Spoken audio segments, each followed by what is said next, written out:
Surreal.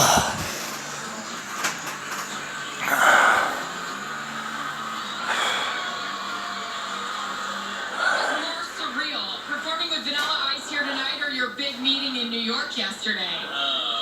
Can I take no comment on that one?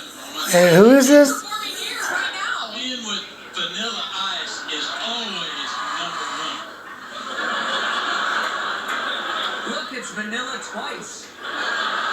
Your parent looks like you should be Secretary of Energy Drinks. And then there are those who took themselves out of consideration for cabinet posts before even being offered one, like former presidential candidate Ben Carson, whose spokesperson issued this statement when it was rumored that Carson was being considered for the Department of Health and Human Services. Dr. Carson feels he has no government experience. He's never run a federal agency. The last thing he would want to do is take a position that could cripple the presidency. Aw, poor Ben. No one has the heart to tell him he ran for president. And let's at least give Carson qualified to run the Department of Health and Human Services. That was the end of that, right? Mr. Trump has reportedly offered the post of Secretary of Housing and Urban Development to Ben Carson. Ben, you're a neurosurgeon. Would you like to run Department of Health and Human Services? No, I'm not qualified. What about Housing Secretary? Well, I do have a house.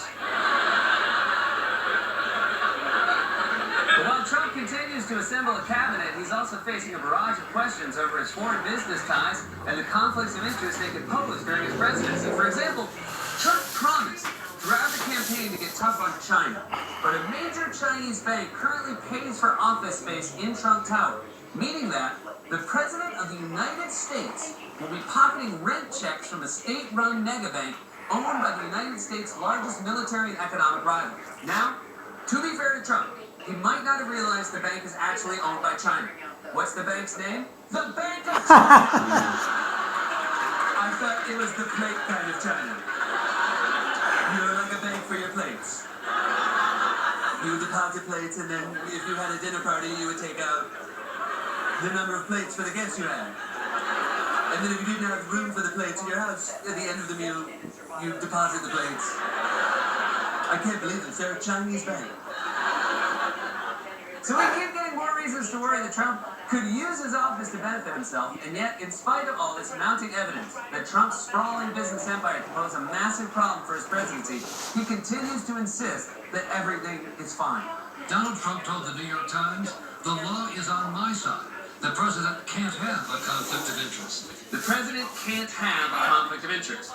That statement raised a lot of eyebrows, especially because it echoed the words of a previous The number one goal is getting more funds out to parks, because some animals and plants are only found in one place in the world, and that's in some national parks. I find that's a great cause, and I want to